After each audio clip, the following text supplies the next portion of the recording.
Hey guys, how you all doing? Hope you're all well. Welcome back to my channel.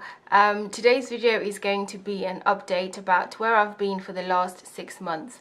The last video I made on this channel was 6 months ago, which is a true abomination. So I thought I need to explain myself a little bit. Before I start, I think I should introduce myself. I have a whole ton of new subscribers since I last made a video. So welcome to the channel. My name is Sam. I'm a foundation year 2 doctor in the UK, which means that I'm a second year intern if you're in America or somewhere else where you call them interns.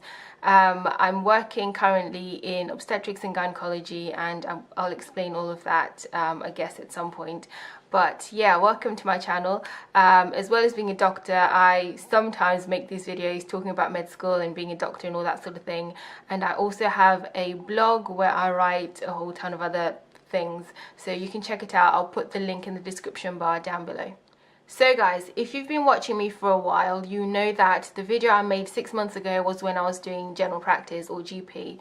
I had so much more free time then. I used to work 9 to 5, Monday to Friday, and during the week I'd have 2 half days. So I had so much more free time and I never worked a weekend. After I finished general practice, I moved on to A&E, which is accident and emergency, or the emergency department. And guys, that was completely the opposite end of the spectrum. My goodness me. I had no time to do anything at all, and literally that was the bulk of why I've been away for the last 6 months. My schedule was so busy in the sense that my shifts were mostly 12 hours or twilight shifts, which finished at midnight or 2 a.m. and I'd be so tired I'd just come home to sleep and then go to work, and come home to sleep and go to work. Yeah. As well as doing A&E for 4 months, I thought to do one of my exams that I need to do. So if you guys know, I want to be an obstetrician and gynecologist, and to be an obstetrician and gynecologist in the UK, you have to be a member of the Royal College of Obstetricians and Gynecologists. And in order to be a member of the Royal College of Obstetricians and Gynecologists, you have to do exams. You have to do 3 exams, part 1, part 2 and part 3. I can talk about this in more detail if you want me to in another video, but basically you have to do part 1 exam when you're ST2, which is a specialist trainee year 2, in order to move on to the 3rd year of training. It's a 7-year training program. But I thought I wanted to do the exam now in F2, and I did. It was the hardest exam I've sat in a long time, and it needed loads and loads of time for revision. So as well as working in A&E, I was revising for this exam, which I'm glad to say that I passed. So that's something that I don't have to worry about anymore. As well as working in A&E and doing my exam, I thought, you know, this was literally on a whim. I decided to apply for a specialist training number for obs and gynae. Now, everybody I've ever spoken to about obs and gynae has said, you know what, you won't get in the first time you apply. It's really competitive. Loads of people apply and there are very few spaces, especially if you want to get into certain deaneries. And so this was advice from, you know, consultants, foundation trainees, specialist trainees. Everybody I've ever known who applied to obs and gynae has got in on the 2nd time round. And so I thought, you know what, let me just apply. Let this be a training sort of application. I wanted to see the process and find out, you know, how best to prepare. I thought, you know what, if I'm not going to get in this year, I might as well apply and see how the process goes, you know, what exams you need to do, what the interview is like, what questions they ask you, so that, you know, in my year out I can prepare for this interview, for the exam and all that, and I can get in, you know, the 2nd time around like everybody has said.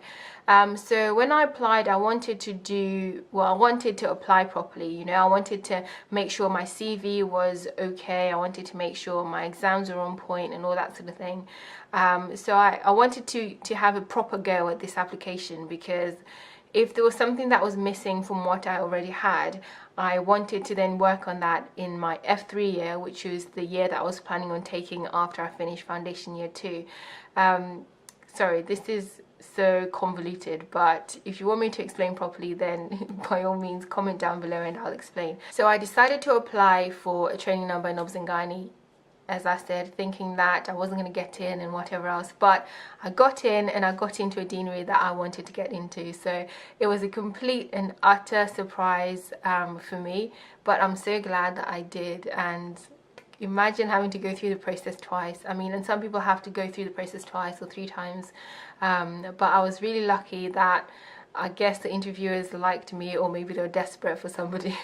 I don't know. But anyway, so that's the next chapter of my life, I guess. I'm going to be an obstetrics and gynecology trainee, which is something that I've always wanted to do, as you guys know, and I've blogged about it, and I've said, you know, it's a 7-year training program. I wanted to get on it quickly so that I can start the 7-year process and be done with it as quickly as possible. I plan on probably taking some time out during the 7-year period just to sort of spread my wings and do other things, but I don't know exactly what I want to do yet. So basically, in the last 6 months, I've done A&E, which was a 4-month rotation, which was my second rotation in Foundation Year 2. I've done my exam, the MRCOG Part 1, and I've passed it. And I applied for training number in Obs and Gynae, and I got it. And this is basically the reason why I've been away from this channel, from my blog, from anything over the last 6 months. I have been updating my Instagram. My Instagram is, I guess, the quickest way that I can update you guys. So if you don't follow me, then go and follow me. Otherwise, yeah, that's it. Hopefully you're now up to date about what I've been doing and where I've been. I just wanted to give this quick update so that you guys know that I'm still here, and I'm still very much going to be making videos. I really enjoy making these videos and interacting with you guys. And also, I wanted to welcome all you new subscribers. Hopefully what you've seen so far on my channel has been useful. If there are any questions that you have or anything specific you want me to film, then comment in the comment section down below and I will get to it. Otherwise, yeah, thanks very much for watching, guys, and I'll see you next time. Bye.